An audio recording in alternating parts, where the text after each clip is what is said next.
My aunt actually covered her mouth when she laughed, like she was trying to be polite about it, like the laugh was something embarrassing that had escaped before she could stop it. "A sealed envelope," she said, shaking her head slowly. "While the rest of us get a company, a penthouse, 3 cars, and a yacht. You get an envelope." She said it the way people say, "Bless your heart" in the South. Soft. Devastating. Meant to land. I didn't respond. I picked up the envelope, slid it into my coat pocket, stood up, and walked out of Paxton Ridwell's law office on East Pratt Street into the January cold of Baltimore, with my family's laughter trailing behind me like exhaust. Let me tell you who I am, because you need to understand that before you can understand what was waiting for me. My name is Sloane Hargrove. I was 26 years old in January 2025. I'm a registered nurse at Johns Hopkins Hospital, night shift, trauma unit. I make $58,000 a year. I drive a 2014 Honda Civic with a bumper sticker from a 5K I ran 3 years ago that I keep meaning to take off. I live in a 2-bedroom apartment in Remington that I share with a rescue cat named Bernard, who knocks things off shelves purely for sport. By every metric my family uses to measure a woman's success, I am a disappointment with good parking karma. My grandfather, Edward Hargrove, died on January 8, 2025, at age 84.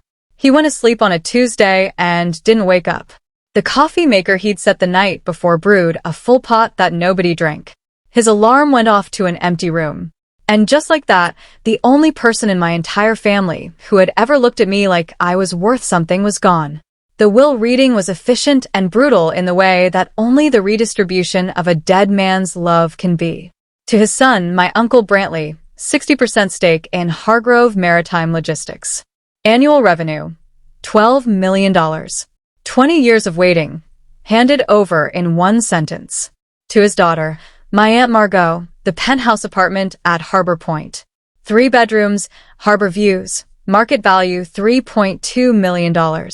She'd been measuring those closets with her eyes for a decade. To his 3 grandchildren, Brantley's kids, Camden, Priya, and Fletcher, a 2023 Porsche, a 2022 Mercedes-AMG, and a 1967 Shelby GT500 Mustang, plus equal shares of the yacht Meridian, a 54-foot sailing vessel docked at Chesapeake Bay Marina. And then, to my granddaughter, Sloane Hargrove, I leave the contents of a sealed envelope to be opened by Sloane alone. Do not open this in front of them. Open it when you are alone and follow it. The envelope slid across the conference table toward me. My name in my grandfather's careful, deliberate handwriting. The same handwriting that used to leave notes on my apartment door when he dropped off soup during my overnight rotations. Eat this. Don't argue. Love, Pop. 3 seconds of silence. Then Aunt Margot laughed. I opened it in my car. A 2014 Civic in a parking garage on Lombard Street, heater running because it was 29 degrees and my hands wouldn't stop shaking. 3 things inside. First, a one-way plane ticket. Baltimore to Nice, France via Paris. Departure, January 18th, 7 days away. Second, a handwritten note. 5 lines. Sloane, don't let them make you small. I gave them what they think they want, things that cost money, and demand more of it. I'm giving you what I value most. A promise I kept. Go to Monaco. A driver will meet you at Nice Airport. Show up, say little, and pay attention. Everything I couldn't give you in Baltimore is already waiting. Trust me one more time. Pop. Third, a photograph. Black and white, creased. 2 men on a boat, somewhere Mediterranean, the light doing that thing it does in old photographs. Too bright, too honest. One of the men was my grandfather. Younger, maybe 40, laughing hard at something. The other man was tall, silver-haired even then, with the posture of someone who had never once in his life wondered if he belonged in the room he was standing in. On the back, in my grandfather's handwriting, Laurent and me. Nice. 1984, the day after. The day after what? I sat in that car for an hour. I read the note until I had it memorized. I looked at that photograph until the 2 men stopped being strangers and started being a question I needed to answer. I almost didn't go. I want to be honest about that. Because my aunt's laugh was still in my ears. Because a plane ticket to Monaco felt like a punchline to a joke that was already at my expense.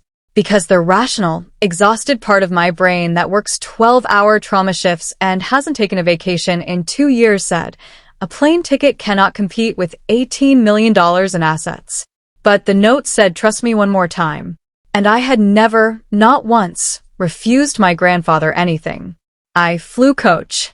7 hours to Paris, connection to Nice, 1 hour over water so blue, it looked digitally enhanced.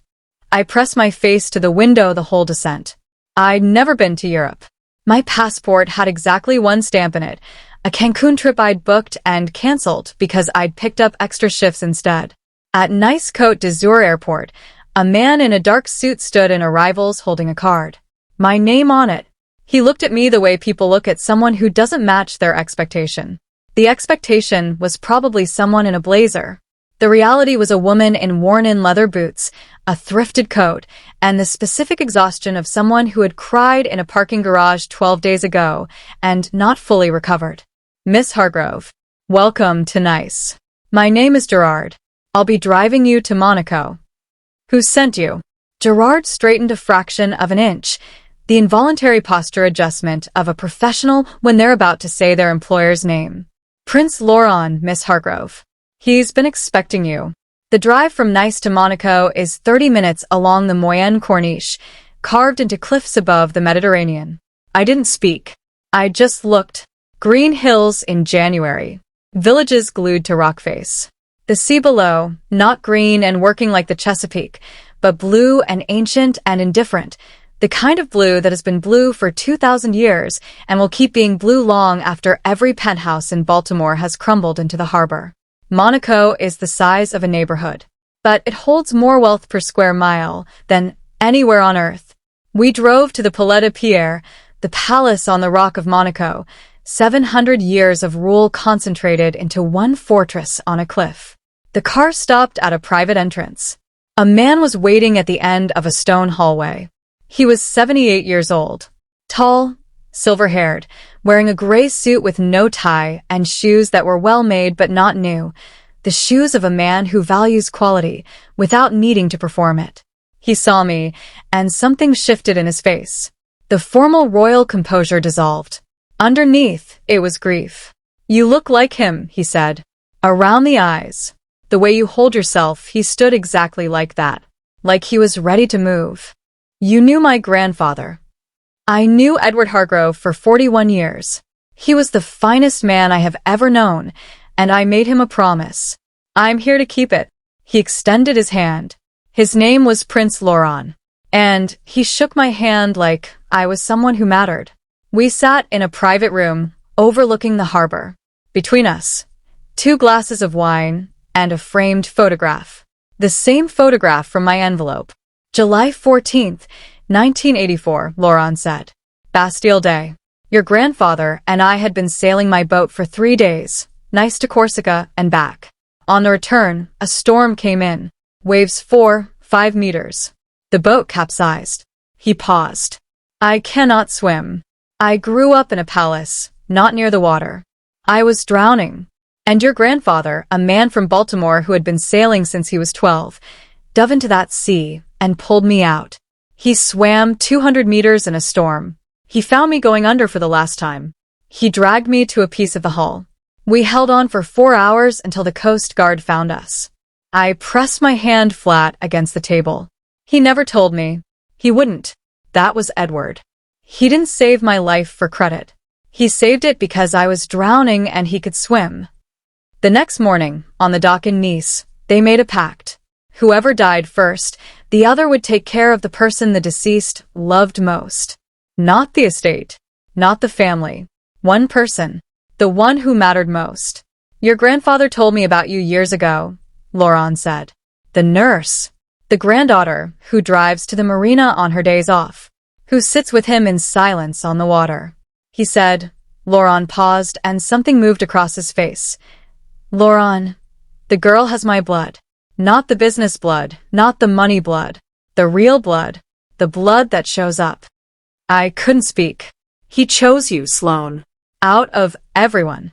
The trust was $40 million. Funded the day my grandfather died. In my name. Already activated while I was working a night shift, and my aunt was laughing at my envelope. But Laurent wasn't finished.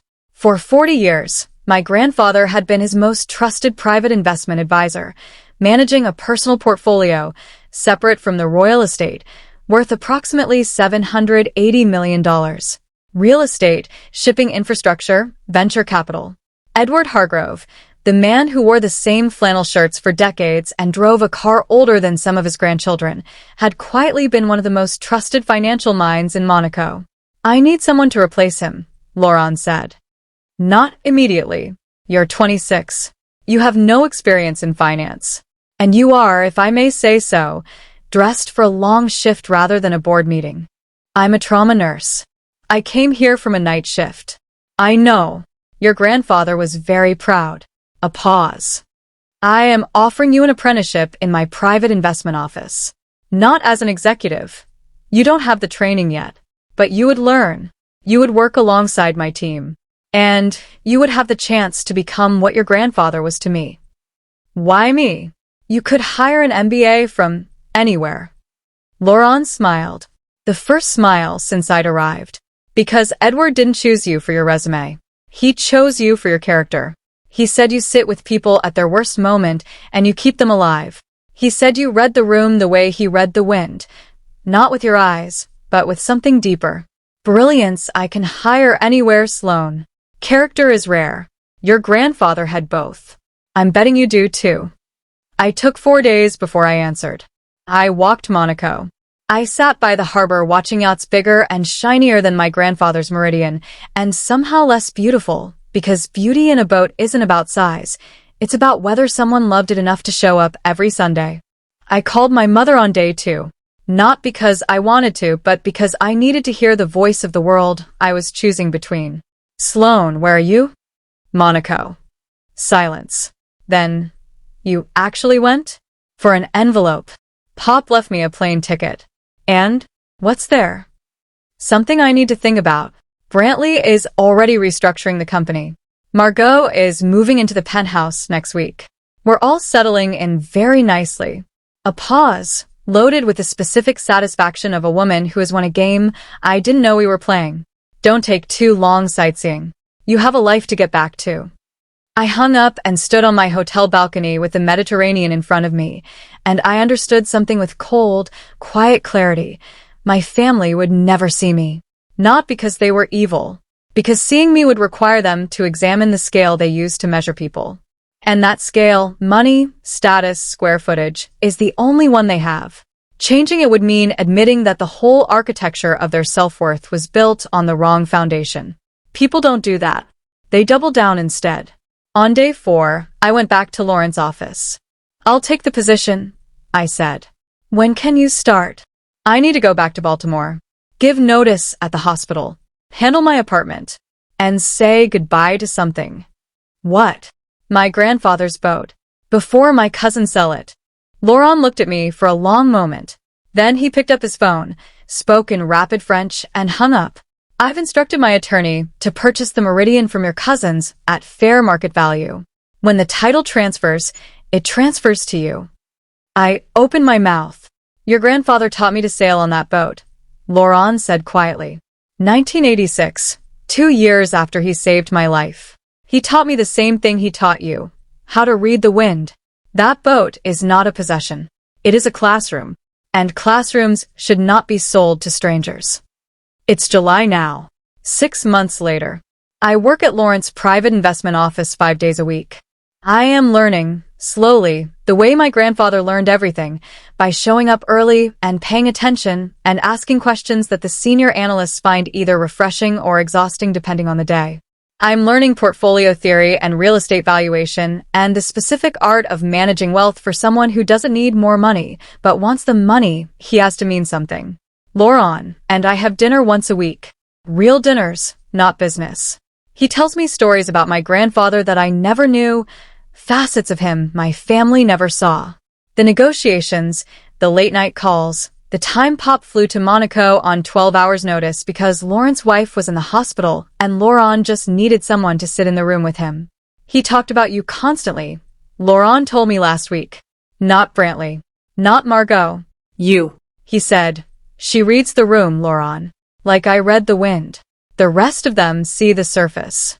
She sees what's underneath it. The Meridian is docked in Monaco harbor now. I sail her on weekends. Sometimes alone. Sometimes with Laurent. Sometimes I just sit on the deck while the sun goes down over the Mediterranean, slowly, generously, like it knows you're watching, and I think about a man who wore the same 3 flannel shirts and drove a car with a cracked dashboard and was secretly one of the most trusted, quietly powerful people I have ever known. My family got things. Things that break, rust, and depreciate. A shipping company bleeding debt that Uncle Brantley is now desperate to fix. A penthouse with property taxes that are quietly dissolving my aunt's savings. Luxury cars that will be sold when the insurance bills hit. A yacht they listed for sale 48 hours after the will reading. My grandfather knew all of it. He designed all of it. He gave them what they wanted. He gave me what he valued. And the difference between those two things is the difference between someone who loved his family and someone who knew them. The envelope wasn't nothing. The envelope was everything. It was a door that only opened for the person willing to walk through it. Through the laughter, through the cold, through the parking garage and the night flight and the 30-minute drive on a cliff road above the Mediterranean. My aunt said my grandfather didn't love me that much. She was wrong. He loved me more than all of them combined. He just showed it the way he showed everything, quietly, precisely, with a plan that only made sense if you trusted him enough to follow it. I followed it all the way to Monaco. All the way to a prince and a promise, and a boat that still knows how to read the wind. The wind doesn't lie, Sloane. That's what he used to tell me. Out on the Chesapeake, watching the water move. People lie. Numbers lie. The wind just moves. Learn to read it, and you'll always know which way things are going. I'm reading it right now, sitting on the Meridian in Monaco harbor, his photograph in my coat pocket, the sun going down the way it does on this coast. He gave me the wind. I'm still learning how to use it,